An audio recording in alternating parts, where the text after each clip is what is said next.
Zenos Yae Galvis has to be the most broken commander I've seen in a really long time, and it's not Kinnan broken. It's not going to be top of the EDH metagame because it's got an infinite mana sink. No, it's broken because it flips the multiplayer social contract on its head. And that's what I wanted to go over today. I wanted to go over the card itself, its abilities, some of the strategies you want to use alongside this commander, and then ultimately just go over why you should play this card at the helm. Now, if you wanted to see me go through a full deck tech, let me know in the comment section down below. This is a commander that I really want to look into building. And of course, as the Final Fantasy spoilers start coming out later this weekend and over the next couple of weeks, we're probably going to get more support for a card like this. Now, Zenos Galvis is, as far as I'm aware, one of the central antagonists of Final Fantasy 14. Funny enough, I actually heard about this because I had a friend of mine who was having like a lot of trouble with this in 14. So I like passively knew about him, but he's one of these like bloodthirsty warriors that's just so powerful that he wants to meet someone who can kind of match his prowess. I'm sure many of you anime watchers can relate this to a character in any such anime. It meets so many shonen tropes. But when it comes to Zenos, front side, right? Let's read it. Black, and 3 for a legendary creature, human noble 4/4. It has the ability, My First Friend. When Zenos Yae Galvis enters, choose a creature an opponent controls. Until the end of the turn, creatures other than Zenos and the chosen creature gets -2/-2. So it's all about choice, right? So you're singling someone out. I should read the flavor text here being, the heavens are too small a field for our dance. Let us transcend this mortal coil. And again, it's all about this like 1v1. It's about forgetting everybody else, mano-y-mano. You choose a creature and it gets -2/-2. When the chosen creature leaves the battlefield, transform Zenos Yae Galvis. So ideally, you want to transform this and choose something small or choose something that's about to die, maybe something that someone is likely going to sacrifice, or choose something that you know you are going to put a removal spell into. Something that's going to generally leave the battlefield. And here's the broken part. You then flip it and it becomes Shinryu Transcendent Rival. Legendary creature dragon 8/8 flying. As this creature transforms into Shinryu, so it's as it transforms, not when it transforms, not when it hits the battlefield or anything like that. It's as it transforms. Choose an opponent. Burning Chain says when the chosen player loses the game, you win the game. And this is where it burns and just rips apart the social contract of multiplayer. It says now that our multiplayer game of Commander is now a 1v1. It holds the whole table hostage because they say they gotta point their stuff at you, or you gotta play a better defense and kind of they gotta try and stop you from doing what you're doing. You just play the mono black game, and if you manage to knock someone out, you time the Shinryu right, you're just gonna win the game.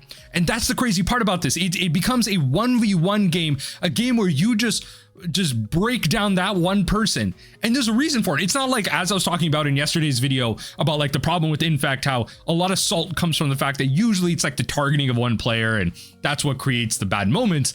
But Shinryu says, no, that's my plan. I need to target someone down. I need to storm them out, infect them out, beat them out, whatever it is, go overwhelmingly powerful into this one player, because when they lose, I win the game. And that's the crazy part about this. So let's go over some of the rules around building this, and then we'll talk about some of the synergy. So first and foremost, I do want to repoint out, I kind of mentioned this in my intro, this is a standard legal set.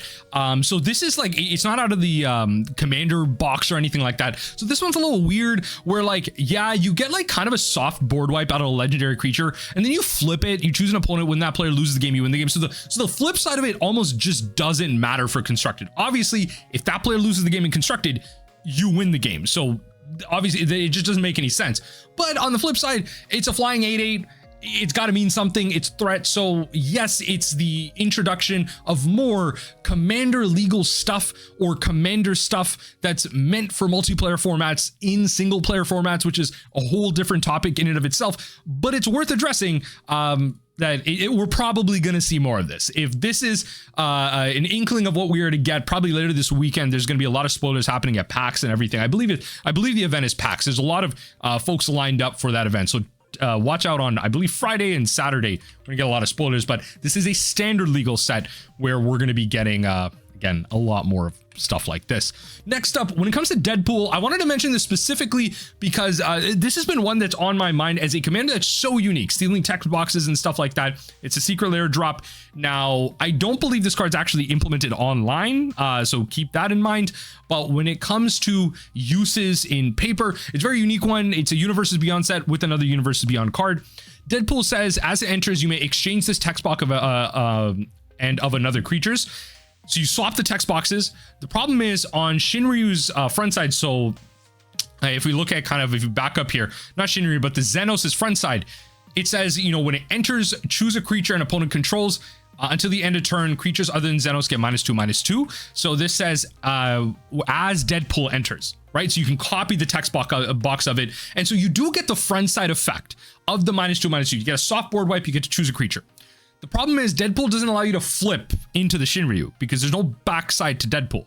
The other problem is if they already flip the Shinryu, then you don't get that text either in terms of its value, because Shinryu says as it flips, you choose an opponent. So you don't get to choose at all either.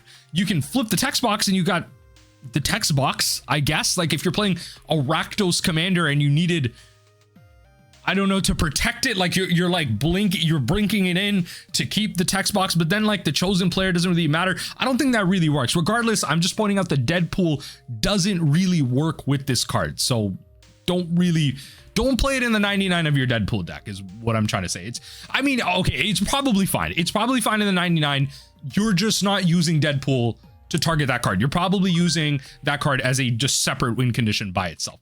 Now, first and foremost, when it comes to Zenos, the cards that you're looking at using are probably like blink cards, ways like a lot of removal, a little bit of protection. So you want to make sure that this can blink and blink at your choice, right? You want to blink at a moment's notice, at an opportune time where someone else might be losing. Heck, if this isn't your commander, it is a sweet card in the 99 of any black deck. So if you have it out, if you're able to, you know, get it out on the battlefield, or if you're able to flash it out with something like a Vidalcan Ori, then you have it out and you want to be able to flip it at your will with something like some type of removal. So I'm naming Murderous Rider here. I'm not naming Murder specifically. Murderous Rider just has a bit of flexibility, noting that you have to choose a creature, so the Planeswalker side of it doesn't matter. I'm just showcasing a card with a little bit more flexibility. People sometimes hate it when you don't have cards like Hero's Downfall that have the flex in it. But regardless, some type of removal to make sure that even if you're targeting something big, that big thing can go away, and then the creature itself can flip from there, and then you can get the Shinryu, and then hopefully you're doing that at a time when your opponent is about to lose the game, and then you're able to just kind of take it from there. Now, Conjurer's Closet is another fun one. So the reason I mentioned this is if you need to kind of blink it into another thing that you need to remove, maybe something got protection or now it has indestructible and you're not going to be able to remove it. Obviously it's a -2/-2, but for example, if you had like a Doomblade, maybe you just want to flip this into like something else on the front side, but Conjurer's Closet is a little slow. So I think the shenanigan that you're really looking for in Mono Black, because Mono Black Blink has a little bit of like uniqueness to it. You have to get a little spicy with it. So I'm thinking something like, first and foremost, you get Meme with Sword of Heart and Home.